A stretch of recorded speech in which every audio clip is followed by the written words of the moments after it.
Bonjour, dans cette vidéo je vais vous présenter le programme Fail2Ban qui est considéré comme un HIDS, donc un programme qui est là pour les hautes intrusions détection système, donc pour pouvoir détecter les intrusions sur une machine haute.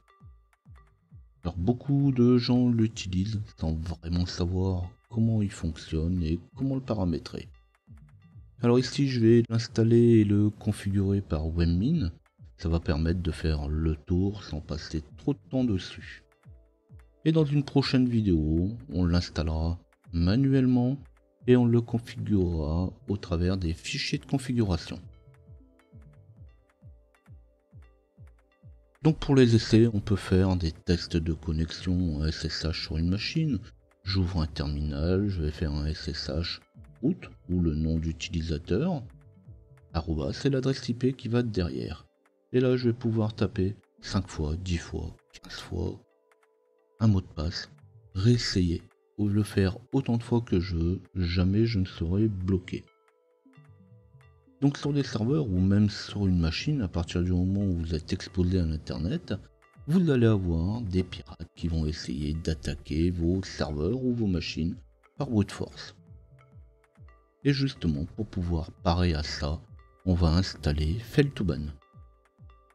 Donc la solution facile pour pouvoir l'installer et le configurer, c'est de passer par webmin.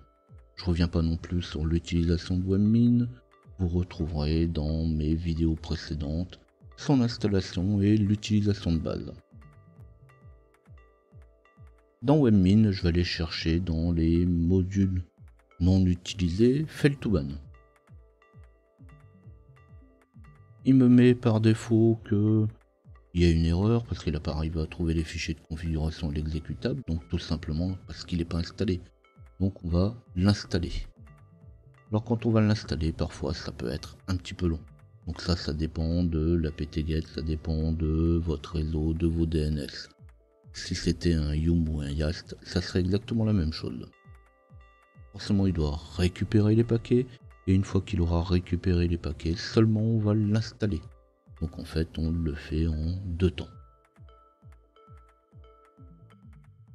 Une fois qu'il sera installé, on va pouvoir continuer à l'utiliser au même endroit, dans les modules non utilisés. Après un redémarrage, on pourra le retrouver dans réseau.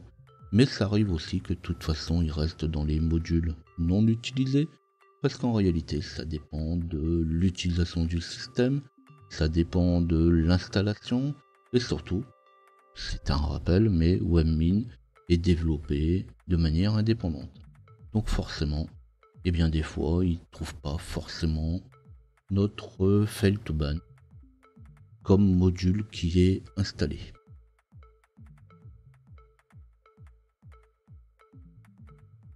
Donc là-dedans, une fois qu'il va être installé, une fois qu'on va être dans notre Fail2Ban, on va retrouver plusieurs blocs d'informations. Y compris avec la possibilité, pourquoi pas, de modifier directement le fichier de configuration. Et si c'est pour modifier le fichier de configuration, autant le faire directement dans le SSH. Et c'est ce qu'on verra la fois prochaine. Nous, ce qui va nous intéresser, c'est filter action gels, donc les prisons en fonction de l'action de ce qu'on voudra bloquer. Donc je vais aller dans filter action gels et je vais aller sélectionner le service que je veux. Alors là, on va retrouver tout un tas de services. Ces services-là sont de toute façon reconnus par défaut. Alors la prochaine fois, on verra un petit peu plus près tout ça. Et puis, on verra aussi qu'il est possible de rajouter, pourquoi pas, des nouveaux services. Donc ici, je vais m'intéresser au service SSH, mais j'aurais pu très bien prendre n'importe quel autre service. Et je vais sélectionner le service SSH. Alors là, si on regarde de plus près dans la liste, je vais voir que j'ai 2 services SSH. Donc ça, je vais en parler tout à l'heure. Alors qu'on sélectionne l'un ou l'autre, c'est exactement la même chose. Je vais cliquer sur mon service et je vais le configurer. Alors si on regarde dans les 2 services, il y en a un des 2 qui sont activés. Maintenant, on n'oublie pas de l'activer, on va le mettre à yes, comme ça, on sera sûr que la fonction SSH va être filtrée. Alors ici je vais mettre les deux paramètres à 1 minute parce que j'ai pas envie d'attendre trop longtemps pour la démonstration. Mais en général, 1 heure et 3 essais c'est bien. Alors, des fois on met 5, mais on se trompe une fois, on se trompe 2 fois. Bon, la 3e fois on regarde d'un petit peu plus près. Et sinon, eh bien, on attendra 1 heure de ravoir la main.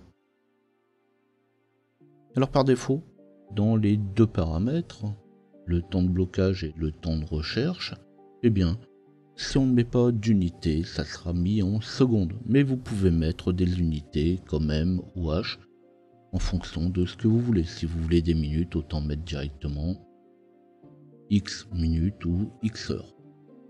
Donc ça dépend du temps de blocage. Donc le premier temps, c'est pendant combien de temps vous allez être bloqué. Le deuxième temps, qui est sensiblement identique, qui fait sensiblement la même chose, c'est tout simplement pendant cette deuxième période, si vous êtes de nouveau bloqué, si vous avez de nouveau fait des essais qui ne fonctionnent pas, eh bien vous allez être bloqué plus longtemps. Donc en gros, c'est si vous vous bloquez une première fois, vous allez attendre quelques minutes. Si vous bloquez une deuxième fois, vous allez attendre beaucoup plus longtemps.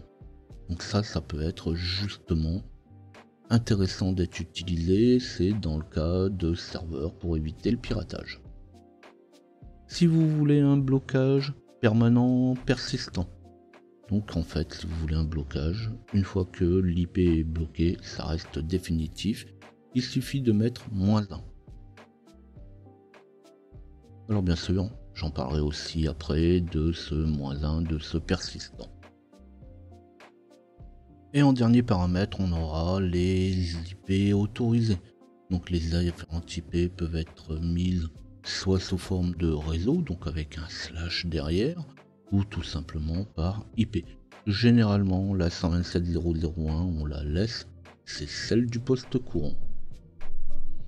Alors si vous mettez persistant, il faut absolument mettre au moins une porte de secours.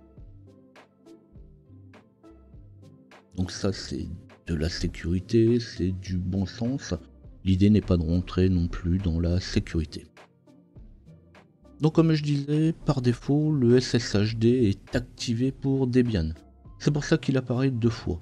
En fait, il n'y a qu'une seule configuration, mais Webmin considère qu'il y a 2 références. On verra ça justement la fois prochaine. Il y a un fichier qui s'appelle defaultdebian.conf qui configure par défaut pour Debian le SSH à activer.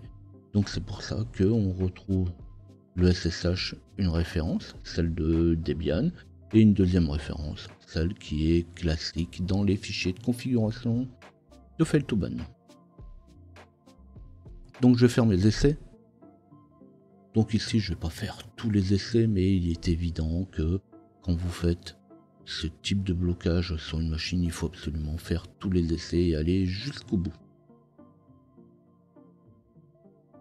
Alors là ici c'est une adresse IP qui est bannie, donc c'est pas la peine d'essayer. Une fois que vous allez être bloqué, c'est pas la peine d'essayer avec un autre compte. On bannit l'adresse IP. C'est le max retry qui est le nombre d'essais. Donc si je l'ai mis à 3, et bien au bout de 3 essais ça va être bloqué. Alors si vous mettez pas de mot de passe, donc comme ça arrive souvent, vous mettez votre SSH root @epul derrière avec l'adresse IP, et bien si vous mettez juste entrée au moment du mot de passe, c'est pas toujours considéré comme un essai. Mais de toute façon, si vous mettez pas de mot de passe, ça marche pas.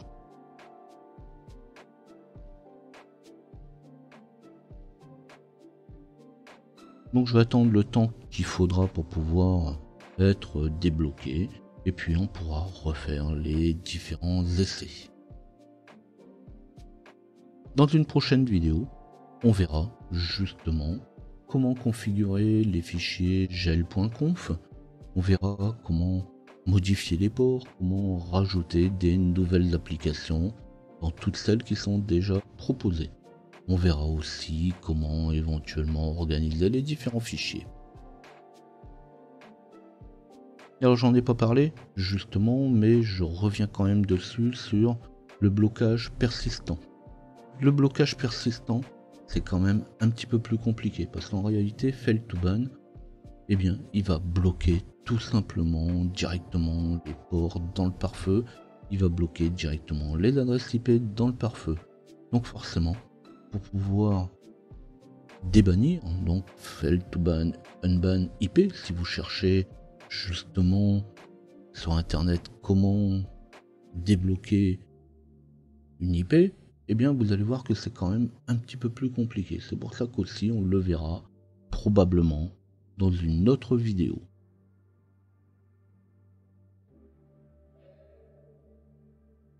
Si cette vidéo vous a plu, vous n'oubliez pas de liker ou laissez-moi un tip sur tipeee.com ljpinfo.